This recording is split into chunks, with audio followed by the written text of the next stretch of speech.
225 is bigger than 135। आप सबको पता है कि 225 जो है वो बड़ा होता है 135 से।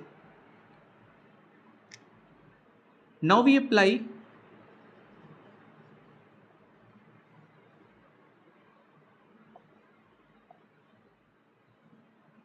Euclid's division lemma for the number 225 and 135 to get। अब हम करेंगे क्या, 135 और 225 पर यूक्लिड डिवीजन लेमा अप्लाई करेंगे। तो क्या हो जाएगा, यूक्लिड डिवीजन लेमा जो है उसकी स्टेटमेंट ये है कि कोई भी दो positive integer, suppose that a and b के लिए दो unique integers q and r always exist जो इस रिलेशन को सेटिस्फाई करते हैं, a equals to b q plus r, जहाँ r 0 से बड़ा या फिर 0 के इक्वल हो सकता है और b से हमेशा छोटा होगा। तो इस केस में a जो है, इस केस में a जो है वो b से बड़ा है 225 135 इस एग्जाम्पल में बड़ा है।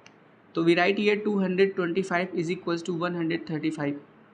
अब दो नंबर q और r हमें अपने आप से देखने होंगे और इस तरह से कि मल्टीप्लाई और प्लस करने पर उस नंबर को, इस रिलेशन जो है वो दोनों तरफ से सेटिस्फाई ही रहे।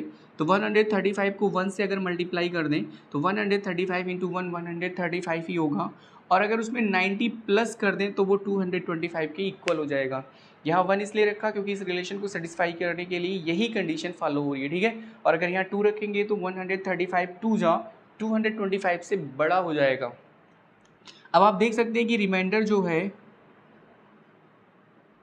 डज नॉट इक्वल्स टू 0, क्योंकि रिमाइंडर कितना आया है 90 आया है, इसलिए 0 के इक्वल नहीं है, because 90 does not equals to 0, 90 तो 0 के इक्वल नहीं है। ऐसे में हम बोल सकते हैं कि रिमाइंडर 0 नहीं है। अब अगर रिमाइंडर 0 नहीं है तो इस स्टेप में हमने यही पढ़ा था कि इस प्रोसेस को अप्लाई करते रहेंगे टिल रिमाइंडर 0, यानी तब तक अप्लाई करते रहेंगे जब तक कि रिमाइंडर हमें क्या ना मिल जाए, 0 ना मिल जाए। तो अब हम फिर से क्या करेंगे, again we apply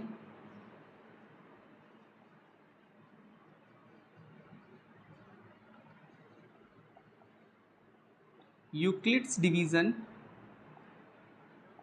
lemma for, step में हमने पढ़ा था कि c equals to d q plus r, और अगर r 0 होता है तो उस स्टेज का d यानी डिवीजर SCF हो जाएगा, और r 0 के r equals does not equals to 0 यानी r अगर 0 नहीं है तो उस केस में क्या होगा, d और r के लिए फिर से यूक्लिड डिवीजन लेमा लिखा जाएगा। तो d यहाँ पर 135 है और r 90 है। To gate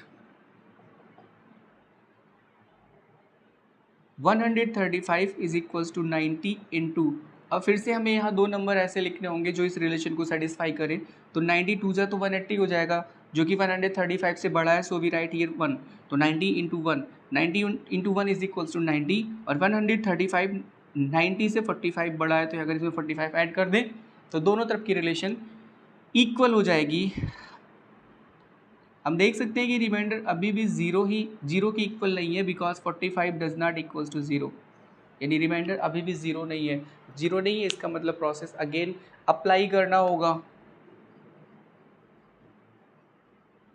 we apply Euclid's division lemma for 90 and 45,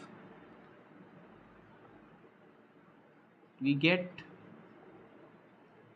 90 is equals to 45 into, अगर हम 2 कर दें तो 45 2 जा 90 हो गया। अब ये 90 90 के इक्वल हो गया, तो रिमाइंडर 0 0 ही तो प्लस करना है। तो इस केस में आप देख सकते हैं कि रिमाइंडर विल बी 0, यानी रिमाइंडर कितना हो गया, 0 हो गया। अब रिमाइंडर अगर 0 हो गया तो यहीं पर प्रोसीजर को स्टॉप करना होगा, और इस स्टेज का जो डिवीजर होगा वही हमारा SCF होगा। So HCF of 135 and 225 is equals to 45। तो इस तरह से हम आंसर तक पहुंच गए, ठीक है। आई होप आपको इस एग्जाम्पल की हेल्प से यूक्लिड डिवीजन एल्गोरिथम को समझने में आसानी हुई होगी। इस तरह से हमने इस अपने लेक्चर में यूक्लिड डिवीजन लेमा के जितने भी तरीके होते हैं, ठीक है। या यूँ कहिए कि यूक्लिड डिवीज़न एल्गोरिथम के बारे में सारी नॉलेज इकट्ठा की और ये भी देखा कि किस तरह से हम उस यूक्लिड डिवीज़न एल्गोरिथम को क्वेश्चंस में अप्लाई करते हैं, ठीक है। तो आज की वीडियो लेक्चर हम यहीं स्टॉप करते हैं। आगे की वीडियो लेक्चर में हम जो हमारा सेकेंड टॉपिक था, जो फंडामेंटल थ्योरम ऑफ अरिथमेटिक से रिलेटेड था और साथ ही साथ यूक्लिड डिवीज़न एल्गोरिथम का जो एक्सरसाइज है वो भी हम पूरी तरह से सॉल्व करेंगे। तो इस तरह से हम वीडियो लेक्चर को ही स्टॉप करते हैं। अपना ध्यान रखिए और पढ़ते रहिए, ठीक है।